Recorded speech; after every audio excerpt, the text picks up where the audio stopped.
$11 billion in 6 days. That number isn't a forecast or a long-term estimate. It's what the United States reportedly spent on military activities tied to the Iran conflict in just 6 days, a pace that stunned lawmakers and financial analysts alike. When you hear a figure like 11 billion, the first reaction is often disbelief. 11 billion spent in less time than it takes most projects to break ground. It's not just money, it's a window into how modern wars are financed, how decisions are made, and how American taxpayers are on the hook for consequences they barely see. So let me ask you this: what does $11 billion actually buy in a matter of days? What does it tell us about strategic priorities? And what might it mean for the people, the economy, and the future political landscape here at home? Stay with that question, because by the end of this long-form discussion, the answer you'll take away won't be just about money. It will reveal something fundamental about America's current place in the world and how quickly decisions made by a few in Washington can ripple across an entire nation. This story matters because it touches three things that shape every American life: how wars are fought, how they're paid for, and how much control the public actually has over both. Just a few weeks ago, reports began to emerge from Capitol Hill that Pentagon officials had briefed members of Congress.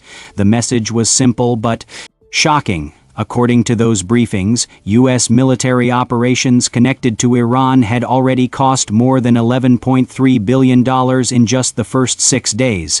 Think about that for a moment.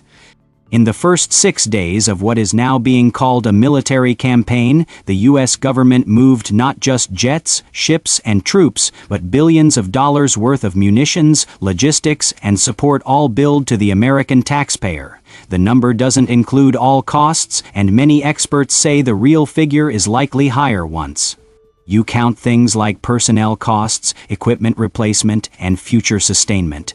Now this is the part where the numbers start to feel less like distant statistics and more like real impact.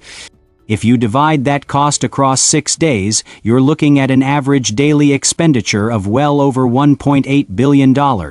That's roughly enough to fund clean drinking water infrastructure in hundreds of U.S. cities for an entire year. It's enough to make significant progress on tuition relief or to dramatically expand science and public health funding that has been cut or flatlined for years. But here's the part almost nobody is talking about: those billions aren't just disappearing. They're being spent now before a full public debate, before full congressional authorization, and without a definitive endgame in sight. And that tells us something about how war and money interact in the modern world. Let's break this down step by step. First, we have the raw cost itself, the $11.3 billion figure, which was disclosed behind closed doors to congressional staffers. But that's only part of the story, because the Pentagon's initial estimate doesn't yet include things like ongoing personnel support, maintenance and repair for equipment used in the first days, or the cost of replenishing depleted munitions stockpiles. Independent analysts warn that the real cost, when tallied comprehensively, could be substantially higher. To put that $11.3 billion in perspective, consider this: it's roughly equivalent to the annual budgets of entire federal agencies combined, such as the Environmental Protection Agency or the Centers for Disease Control and Prevention. What those agencies do, public health, environmental cleanup, disease prevention, affects millions of Americans every single day. And yet in 6 days, more was spent on military action than many of these programs receive in an entire fiscal cycle. This leads us to a deeper question. If we can spend that much money so quickly on military operations, then how do we determine what gets funded and what doesn't? Because at some point, dollar bills are just decimals on a spreadsheet, and real outcomes start to matter. Now this is where the story takes an unexpected turn, because the spending isn't happening in isolation. It's part of a broader geopolitical upheaval that has disrupted global energy markets, raised inflation concerns, and contributed to economic uncertainty at home. Gasoline and diesel prices have surged as oil markets react to instability in the Persian Gulf. The Strait of Hormuz, a critical global oil shipping choke point, saw Shipping traffic plunge as tensions escalated. That disruption alone can cost more every day in global energy markets than what was spent in direct military operations. But here's the next layer most people don't think about: the political calculus behind such rapid spending. When a conflict escalates, choices about how much to commit and how quickly to move resources are not just strategic, they're political. Inside Congress, lawmakers are debating how to respond, how much oversight they should exercise, and what the long-term implications are for American foreign policy. Some are pushing back, demanding accountability and questioning why such large sums have been spent so quickly with limited public transparency.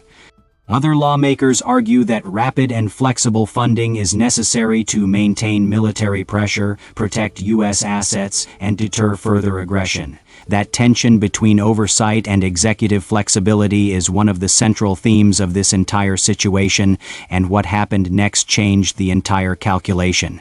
Because once a campaign of this scale kicks off, follow-on costs begin to accumulate rapidly. The Pentagon is already reportedly preparing a request for supplemental funding, potentially on the order of hundreds of billions, to sustain and replenish what has been used so far. Now, think about the implications of that. If the first 6 days cost over $11 billion, then what happens when operations stretch in 2 weeks, months, or even longer?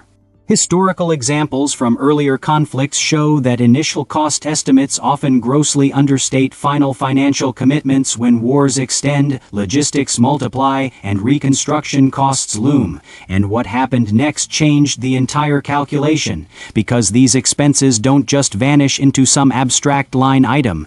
They are debt-financed, meaning future taxpayers and future budgets will carry the burden.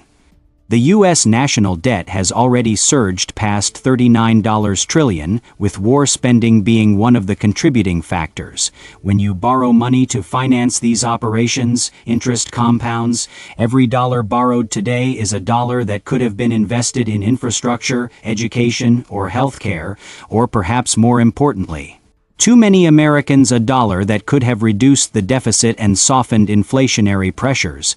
Economists warn that rising debt and increased war spending can have long-term effects on interest rates, investment, and economic growth. Even global financial markets respond when major economies shift spending priorities dramatically. And if inflation creeps higher once again, it will hit ordinary people in their wallets, not just abstract numbers on a spreadsheet. Let's move to another crucial dimension: oil prices and the broader economic impact. The conflict and associated disruptions have contributed to sharp movements in global energy costs. The Federal Reserve has weighed these geopolitical developments as it makes decisions about interest rates and inflation expectations. Higher energy prices push up costs across the economy, from transportation to goods to utilities. Consumers feel this immediately.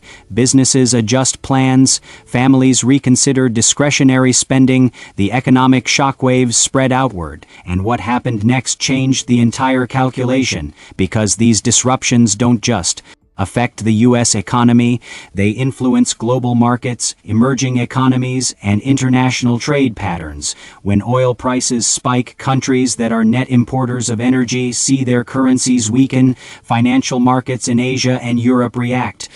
Emerging market equities can slide. Trade balances shift, global investors recalibrate risk, and the ripple effects continue outward, touching economies and everyday lives far beyond the battlefield. But here's the part almost nobody is talking about.